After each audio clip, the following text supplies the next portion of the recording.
and Oddworld.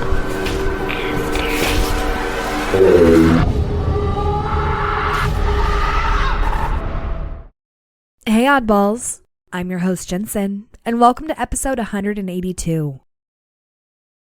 So I bet you're wondering where last week's episode is, and well, truthfully, I haven't been feeling well. I didn't mean to ghost you on my ghost show.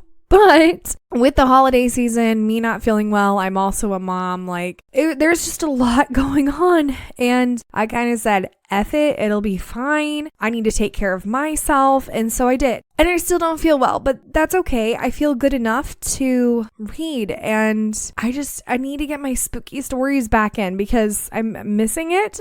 I had so many pre-recorded that I have kind of forgotten how to do this, I feel like. But anyhow, enough about me and my issues. It's the end of the year.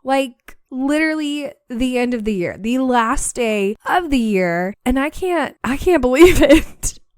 I'm hoping that 2026 brings some really good stuff. I really do. I know that it's at least bringing one good thing, but I'm hoping for a lot of good things. So before we jump to tomorrow, let's talk about today, because not only is it the last day of the year, it's a bunch of people's birthdays. So happy birthday, you December 31st babies. I have the book of birthdays in front of me, and we are going to get to know you. So here we go. Happy birthday.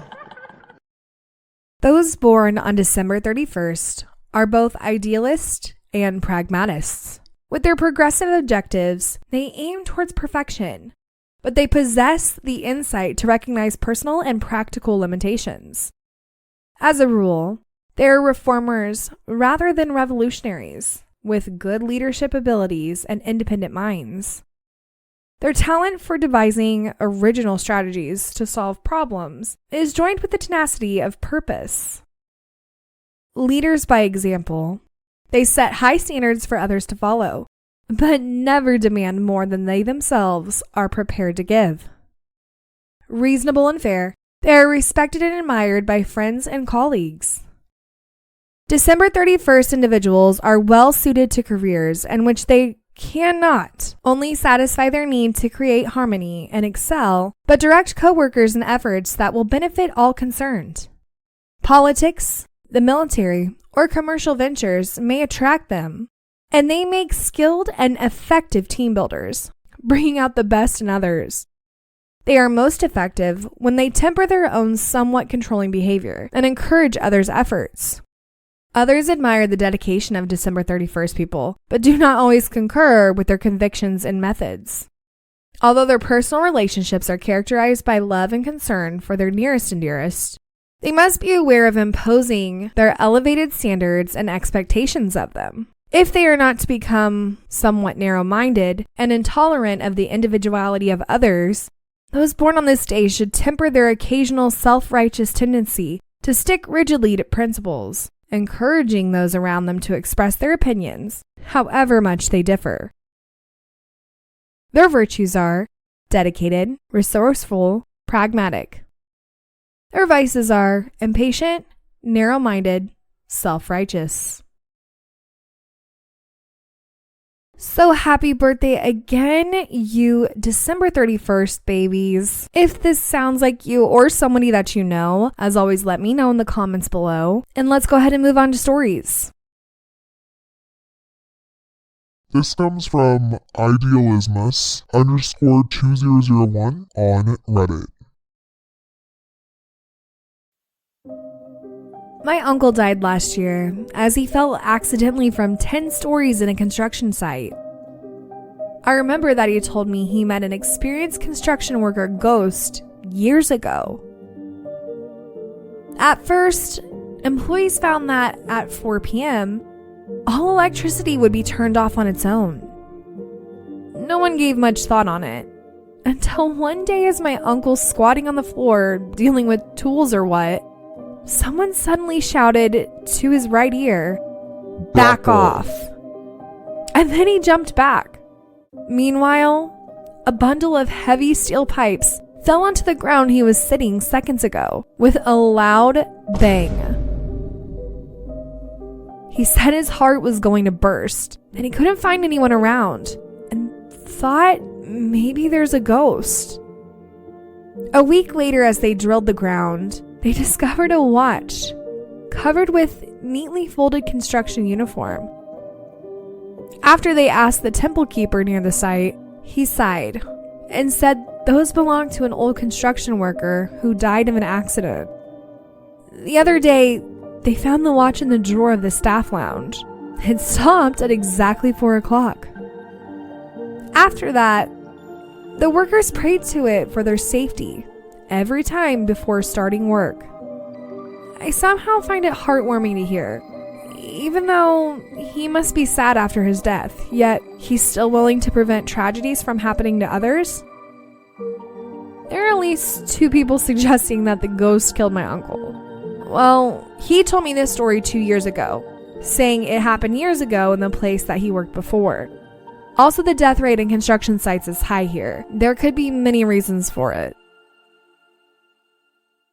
Okay, so I can totally understand how people think that it was the ghost that killed this person's uncle because, hypothetically, let's just say he didn't pray to the watch before he started working and then he accidentally fell 10 stories, my God, and passed away. I can see how people are getting from point A to point B. However, this story was told a couple years ago to this person from the uncle, and the uncle said it happened years ago before that. So, as logical as that could be, it's really not.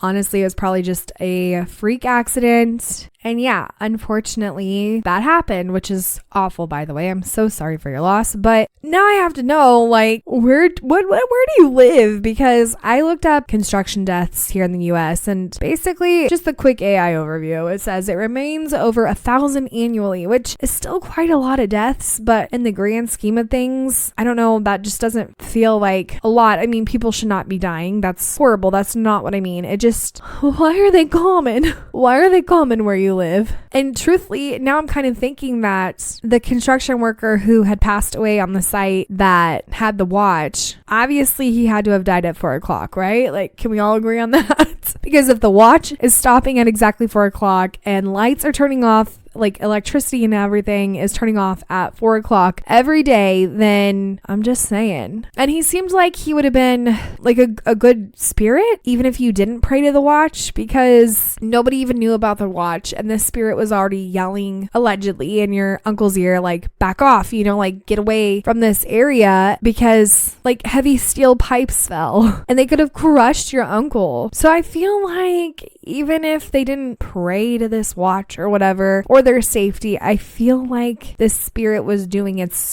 their job, or what they felt like is their job. So unfortunately, whatever construction site your uncle was on that he passed away, I don't think there was a spirit there helping, at least. Hopefully there was no spirit there hurting either, but I guess we'll never know. Ooh, sorry, that really sounded morbid and I am so sorry. Anyhow, I am so curious as to what you guys think, and let's go ahead and move on to the next story.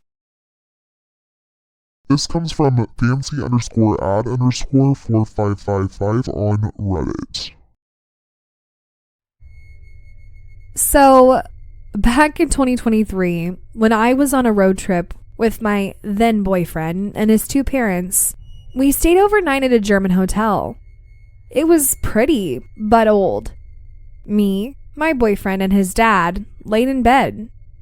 I was in the middle. His dad on the right side was doing some work on his laptop, while me and my boyfriend watched something on his laptop. When I feel something pulling a strand of my hair, I looked to his dad and laughed, saying, "Stop pulling my hair." And he said, "I'm not doing that." I brushed it off. Not even 1 minute later, it happens again. I looked to him again, and his hands are typing, and always had. While being dead serious, but also laughing, I kept saying, "Stop doing it." And he swore he didn't do it. Then nothing happened after that. I still believe it was the paranormal. Nothing else could explain it. Note, my boyfriend had his hands to himself on his chest. I mean, I'm thinking it was not the dad because his hands were typing on the laptop, and like, I don't know, that would just be kind of weird if he was doing that, because why would he do that? I don't know. If that's not in his character because you never mentioned anything like that, then literally why would he do that? And you said your then boyfriend's hands were on his chest, so obviously both these men had their hands occupied and not near your hair. So maybe it was a friendly little spirit. I'm only saying friendly because it was just pulling your hair, but pranking you. Because you did have two people on, like you had a person on either side of you. And so maybe the spirit was like, hey, watch this. I'm going to pull their hair and they won't have any clue as to who did it. Or, all right, here goes my brain into the hole of now I'm making shit up, even though I kind of was already making shit up. But here we go. Or they were pulling your hair specifically from the dad's side because they didn't like the dad. Yeah, that's really far-fetched. I know. I'm pretty good at doing that though. But I'm just trying to throw out the possibilities that are in my brain out there because you never know.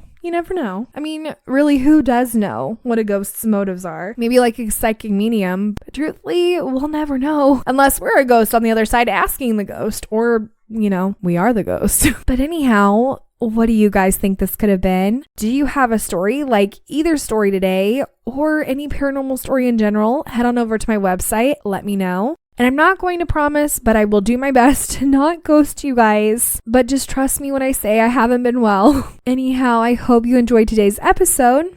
And well, it's an odd world after all. Oddballs, thank you for listening. And if you enjoyed today's episode, don't forget to leave 5 stars or thumbs up on whatever podcast platform you listen on. If you have any comments for this episode, comment below or head over to Instagram and comment on this episode's preview. To submit a story or for more information, go to itsanoddworldafterall.com.